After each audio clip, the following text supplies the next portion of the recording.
Oui, franchement, Gaston, j'avais envie de te dire, laisse les films se continuer, parce qu'effectivement, on aurait pu programmer ton film, et peut-être l'un des films dont je vais proposer tout à l'heure des extraits, parce que c'est vraiment émouvant, et je te dirais franchement, ces images-là commencent à nous manquer aujourd'hui. Ce genre d'image que tu as proposé, il nous manque quand je vois un peu le cinéma africain, il nous manque aujourd'hui. Mais peut-être dans le débat, on va... Mais c'est juste pour te remercier pour donc, cette introduction importante. Et je dirais donc d'abord, pour commencer, que je suis très content d'être parmi vous. Ça, c'est vraiment le... Là, on est avec des projets sur le cinéma de demain pour notre continent, mais sur le cinéma en général. Mais surtout du point de vue de la thématique qui a été choisie pour cette rencontre. Le rapport entre la culture africaine et son cinéma, et le cinéma africain, si j'ose dire. Et pour le cinéma marocain, je dirais, Vincent, que non seulement le thème est pertinent, mais il est aussi d'actualité. Plus que jamais, le cinéma est d'actualité. Vous savez tous que le cinéma marocain connaît un certain dynamisme. Pour les chiffres, par exemple, on parle de 30 longs métrages par an. Mais ce qui est important dans cette production, c'est qu'elle n'arrête pas d'interpeller la société marocaine. Je dirais même aujourd'hui que le cinéma est devenu la première forme d'expression de l'imaginaire collectif de notre société, au point d'interpeller cette société, de la déranger parfois. Il n'y a qu'à voir l'actualité toute récente. Il y a une actrice marocaine qui a eu les honneurs d'un grand quotidien international, Le Monde. C'est pour dire comment le cinéma aujourd'hui marocain est perçu au sein de notre société et comment elle crée des polémiques qui parfois dépassent nos frontières et interpellent la société marocaine. Alors, effectivement, la question qui se pose, elle est culturelle, parce que dans le culturel, il y a l'éthique.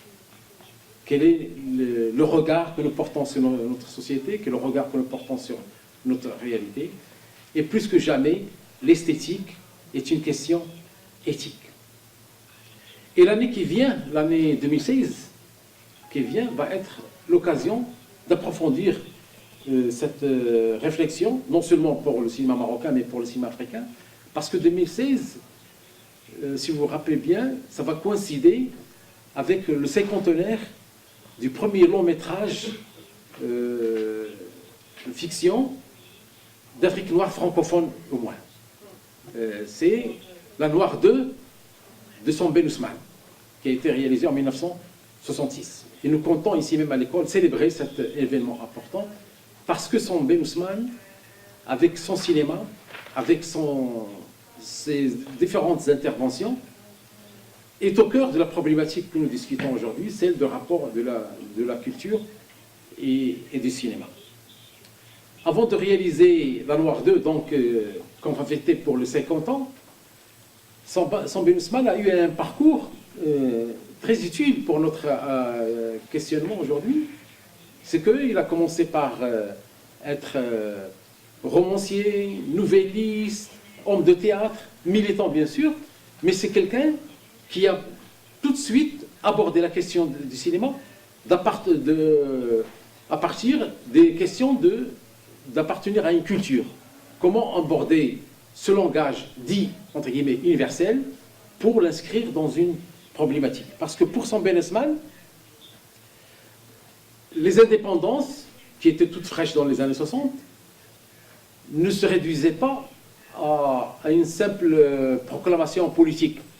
Mais il s'agissait d'une émancipation globale où le culturel jouait important. Et dans tout ce cinéma, il y avait cette défense de la culture. Même si vous connaissez un peu la biographie de Sam Ben Ousmane, c'était un regard critique qu'il portait sur cette vie. Il plaidait pour l'intégration de la culture africaine dans le langage cinématographique, mais en apportant un regard critique. Et le deuxième long métrage, Le Mandat, qui est une satire des pratiques sociales, est une forme de critique de cette réappropriation de cet héritage culturel.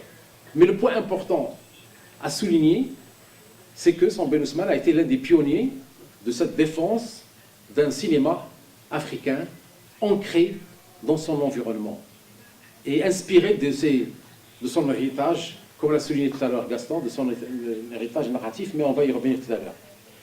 Mais ce qui est important pour moi, c'est que cette date de 1966, le hasard faisant bien les choses parfois, il y avait un groupe de cinéastes marocains qui étaient réunis autour d'une revue très importante dans l'histoire du Maroc, c'est la revue Souffle.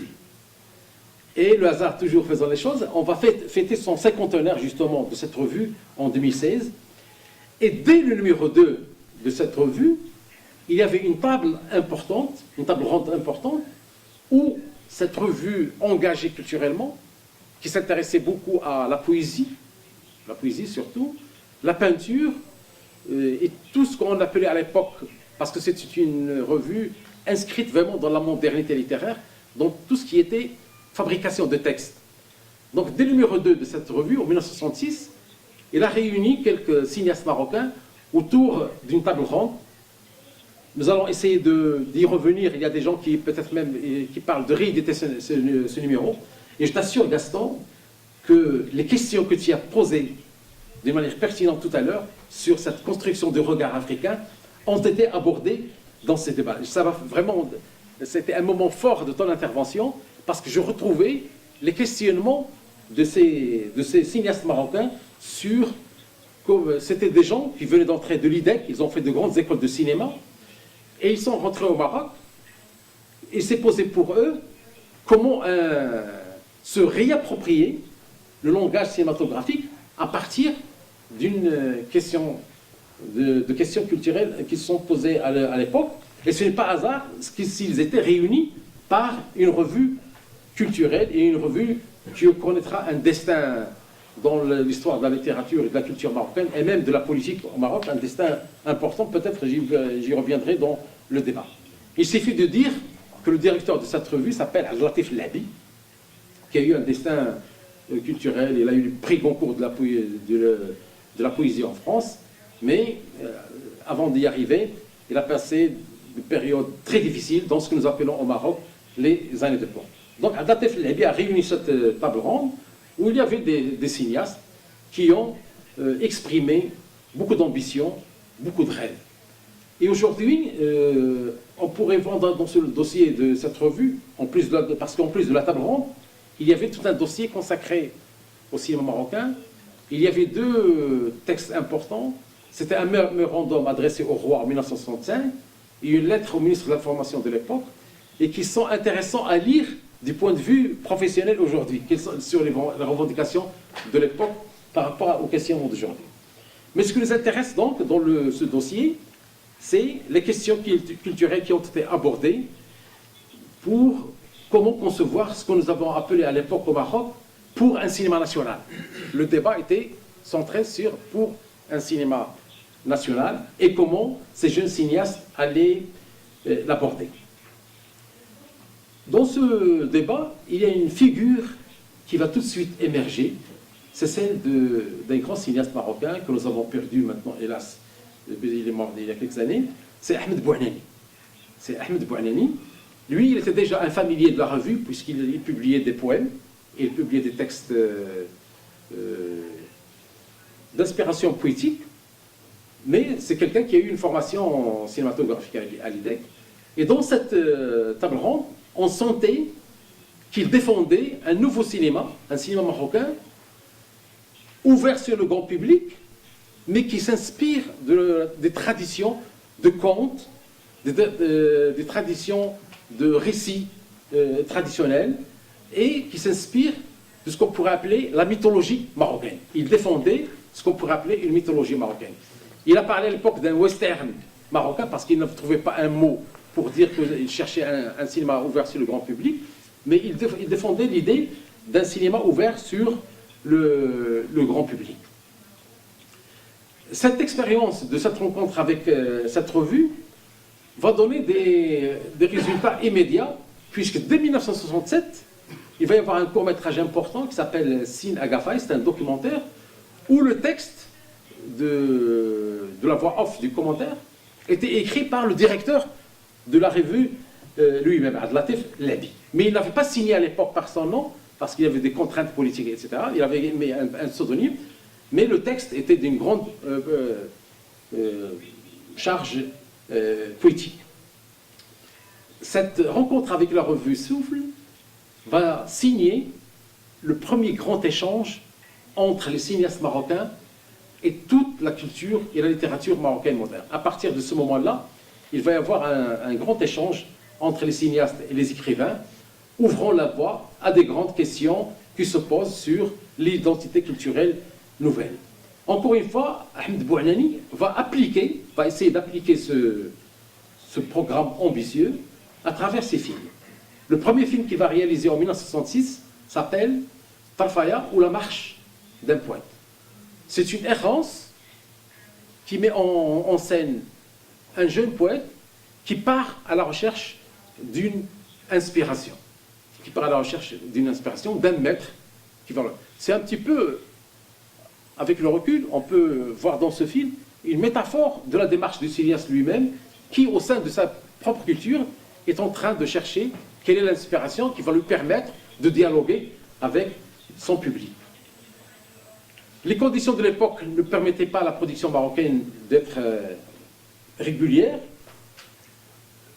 Ahmed Bouanani attendra 1900, donc nous étions en 66-67, Tarfaya ou la marche d'un poète est sorti en 1967, mais en 1971, il va réaliser un des grands documentaires qui appartient au patrimoine du cinéma marocain, où en nous passant des questions théoriques sur comment s'approprier un héritage et le produire dans un nouveau cinéma. Parce qu'à l'époque, on utilisait cette expression du cinéma. Ce documentaire s'appelle Mémoire 14. C'est un film qui a un destin particulier, à l'image de son propre réalisateur. Il a puisé dans l'immense archive que nous avons sur comment le Maroc a été filmé, soit par les Français, soit par les Espagnols, et il a proposé un montage de ces images à partir d'un point de vue qui est celui d'un point de vue d'un cinéaste marocain.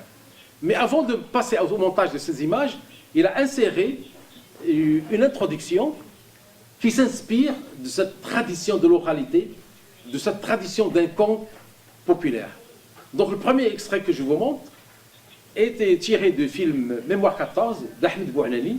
C'est en 1971.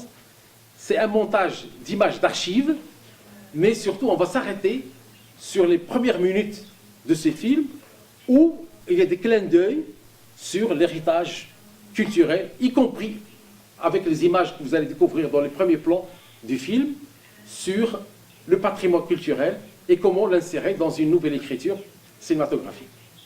Nous avons vu 3 moments forts.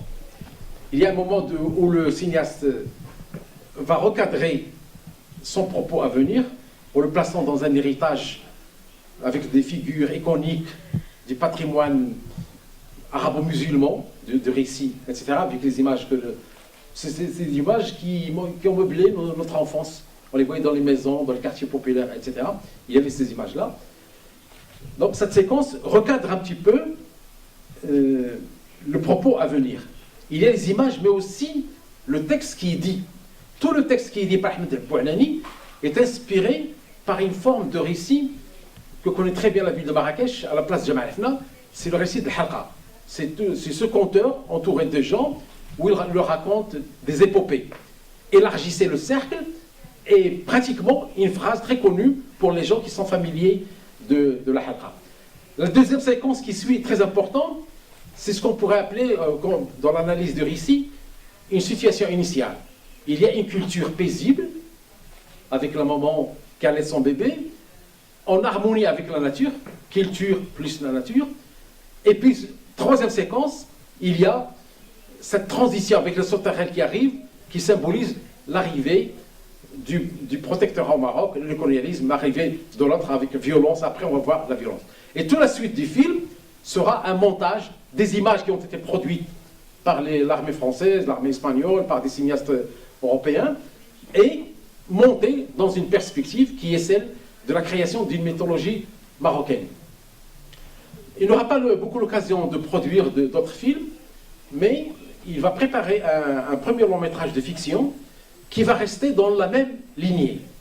Comment proposer au public marocain un film moderne dans son écriture, mais très ancré dans son patrimoine culturel.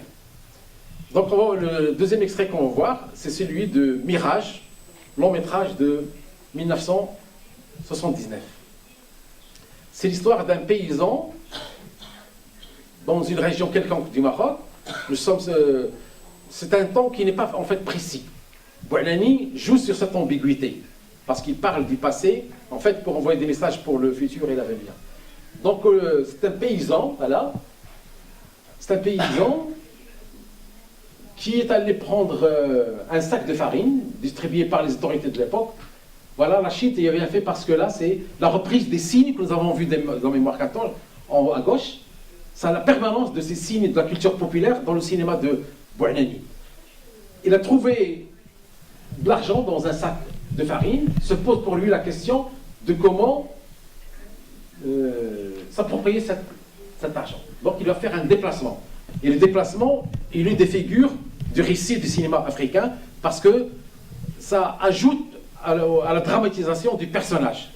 Plus il va dans l'espace, plus il devient démuni, plus il est dépossédé de ce qu'il avait auparavant. Donc il va partir dans une ville, mais ce qui nous intéresse, c'est ce moment-là, c'est un extrait de Mirage 1979. Ahmed Bouanani, toujours. Mais il n'a pas fait beaucoup de films, il a continué à écrire des scénarios, et je vous assure que les scénarios que certains cinéastes marocains ont réalisés à partir de scripts de Ahmed Bouanani, il y a cette continuité de soucis culturels. Et en réfléchissant à cette intervention aujourd'hui, j'ai trouvé que Bouanani aujourd'hui, il est effectivement comparable à un grand cinéaste international qui était aussi écrivain, qui était aussi imprégné de la culture populaire, c'est Pasolini. Et il y a un concept que Pasolini a forgé, c'est le génocide culturel. La langue, les pratiques, beaucoup de rites sont en train de disparaître, et que le cinéma de Bouanani, comme le cinéma de Pasolini, a essayé de capter. Donc il y a pour cette rencontre, j'ai pensé que la meilleure façon d'introduire la discussion, c'est de revenir à ce cinéaste qui est parti avec le souci de cet ancrage culturel. Et tout le cinéma marocain des années 70 va dans ce sens-là. Je vais faire maintenant un rapide rappel de cette situation. D'abord, pour dire que le cinéma marocain des années 70 est le cinéma d'auteur par excellence. Nous avons vu ce film de Bouanani, le Mirage, 1979, mais dès le début de la décennie, 1970, il y a un grand film qui s'appelle Wouchma, de 1910, et qui a été d'ailleurs récompensé par un Tanit à Carthage, en 1970. Et Wouchma, dès le titre du film, il y a cette volonté d'inscrire le cinéma dans une culture visuelle traditionnelle. Wouchma, c'est les tatouages que les femmes ou les hommes parfois se dessinent. Et tout le film, c'est la recherche de ces traces de la culture marocaine à partir du destin d'un orphelin, l'orphelin qui est l'image de cette blessure identitaire. La première question que se pose à un orphelin, c'est qui suis-je? Et le premier long métrage de Hamid Bouanani qui va marquer les années 70, c'est quel cinéma? Quel cinéaste suis-je dans une réalité déterminée? Et tout le film est porté par cette recherche iconique des signes visuels de la culture marocaine. Un autre grand cinéaste va marquer la décennie avec ce souci d'ancrage culturel, c'est Moumen Smihi. Moumen Smihi, avec Chelbi, en 1975, dès l'ouverture de son film, il renvoie à la pluralité linguistique du Maroc. Les premières images nous montrent la ville de Tanger, qui est en elle-même le symbole du cosmopolitisme, puisqu'elle était une ville internationale, mais Moumen Smihi inscrit Tanger dans l'héritage, avec la musique et les paroles, dans l'héritage amazigh, arabophone et africain du Maroc. L'autre grand cinéaste qui va avoir ce souci, il va continuer à avoir dans toute sa carrière, c'est Mustapha Darqawi. Et Mustapha Darqawi, c'est l'équivalent pictural, si j'ose dire, de Ahmed Bouanani, dans ce souci de s'ancrer dans une pratique culturelle. Si Bouanani était animé par la volonté de récupérer le conte, Darqawi était articulé, son cinéma était articulé à l'héritage pictural. Il avait beaucoup d'amis cinéastes et tout son cinéma va être marqué par la peinture. Et en réfléchissant à ce sujet, j'ai constaté, avec le recul historique, que la peinture va marquer, la peinture va marquer le cinéma marocain, non seulement durant les années 70, mais durant toute une grande partie de son histoire, au point qu'en 1982, lors du premier festival national, c'est un film de Mustapha Darqawi qui va avoir le prix de l'image, l'image qui a été travaillée avec un grand peintre d'origine malakchi d'ailleurs, et que nous avons perdu hélas, c'est Farid Belkaya, et qui joue lui-même dans le film. Plus encore que cela, en 1984, lors du deuxième festival national des films, c'est un film réalisé par deux grands peintres qui aura le grand prix du cinéma marocain. D'une manière symbolique, ces deux films vont couronner cette relation du cinéma marocain avec la peinture. Mais comment, d'un point de vue critique, on peut analyser cette relation? Et je vais essayer de ne pas être long pour laisser le débat. C'est un rapport, si on le prend du point de vue de la réception publique, c'est un rapport inversement proportionnel. Le cinéma marocain a rencontré la peinture marocaine au moment où celle-ci s'est débarrassée du figuratif. On sait tous que le cinéma a libéré la peinture, le cinéma et la photo, a libéré la peinture du réalisme, du naturalisme, du figuratif. Donc la rencontre du cinéma marocain avec la peinture se fera au moment où la peinture est devenue abstraite. Et du coup, le cinéma marocain de cette période-là était abstrait. C'était un cinéma, avec la figure principale de Mustapha Darqawi, c'était un cinéma qui refusait les schémas classiques de narration. C'était un cinéma de l'abstraction pure, du concept. Cela va continuer pendant quelques années. Avec l'arrivée du fonds d'aide dans les années 90, va se poser la question de la réception de ces films. Et du coup, le cinéma marocain va opérer le schéma inverse de celui fait par la peinture. Commençons par l'abstrait, le cinéma marocain va découvrir le réalisme, le naturalisme et le figuratif. C'est l'hypothèse que cette rencontre me permet de développer, mes amis, à savoir que le cinéma marocain a commencé abstrait, et dans le cinéma, et dans les années 90, il va rencontrer un écho extraordinaire. Dès 1991, il y a un film qui s'appelle Un amour à Casablanca, qui va, on aime dire à cette époque-là, qu'il a battu L'Exorciste au box-office. C'est la voie ouverte à la rencontre avec le public, et ça va venir avec 1993, avec À la recherche du mari de ma femme. Qu'est-ce qu'on va constater là? Quelles sont les influences qui ont permis ce succès? Eh bien, pour schématiser, pour faire dire, sans être méchant, le cinéma va se théâtraliser. D'abord parce qu'il y a un grand homme de théâtre marocain qui va contribuer à l'écriture de certains dialogues, c'est Ahmed Belkaya, mais également du point de vue de la mise en scène, il va y avoir l'émergence de la figure de l'acteur, alors que dans les années 60, 70, les acteurs n'étaient pas vraiment des stars. D'ailleurs, au plan de l'affiche des films, il n'y avait pas effectivement, dans les années 90, le premier grand changement, c'est qu'on va voir de grandes photos d'acteurs sur l'affiche. Donc, c'est un cinéma qui sera marqué par l'émergence de la figure de l'acteur. Et il faut rendre hommage à certains comédiens qui ont porté cette rencontre avec le public. Je pense à Rachid Louali, je pense à Mounafto, qui ont joué un rôle important à ce niveau-là. Donc, émergence de la figure de l'acteur, importance des dialogues. Je suis tout à fait d'accord avec Gaston, avec ce que tu as dit sur la parole dans les films. Peut-être on va y revenir dans les débats.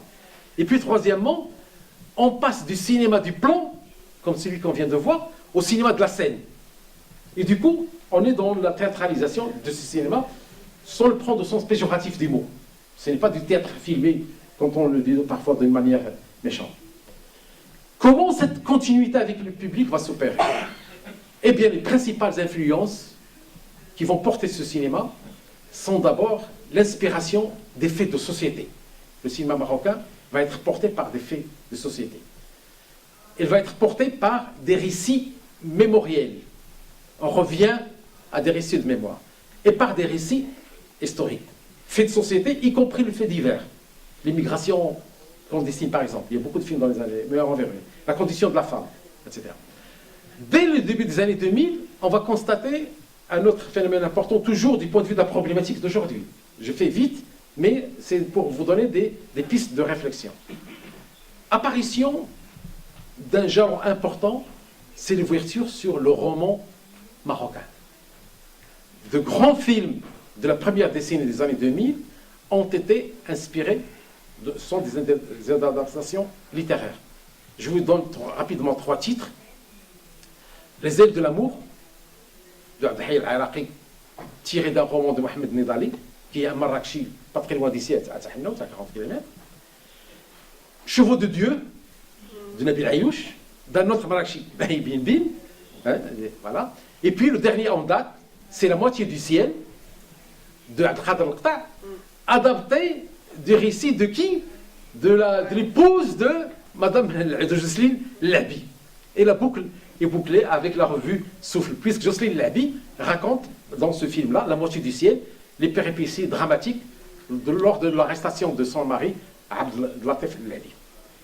Mais quid de tout le nouveau cinéma marocain d'aujourd'hui qui fait un tabac? Alors, c'est un cinéma toujours ancré dans cette culture, mais ce n'est plus la culture savante, celle de romans, ou la culture à partir de récits historiques, mais c'est un cinéma inspiré de la culture, utilisant un mot anglo-saxon, underground.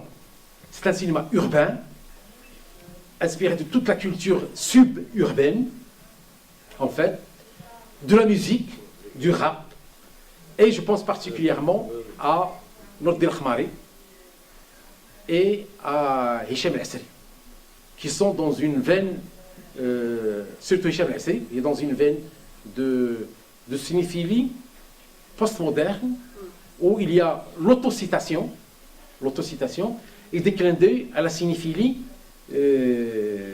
internationale. Mais ce qui est important chez Hicham El Asri, pour nos jeunes d'aujourd'hui, de l'école de cinéma, c'est qu'il est imprégné de toute la culture virtuelle et surtout de la culture qui a précédé le numérique, c'est les comics, les mangas, etc., que nous retrouvons dans sa démarche de metteur en scène très ouvert sur le roman et aussi le théâtre, parce qu'il continue aussi à écrire beaucoup. Donc, globalement, le cinéma marocain est parti d'un souci de légitimité culturelle et artistique pour finir par acquérir une légitimité sociale. Le combat, si combat il y a, c'est de faire le lien entre les deux. C'est que ce cinéma s'assoit sur une double légitimité sociale, imprégnée de tout son héritage culturel et de la culture qui est celle des cinéastes de notre temps. Merci.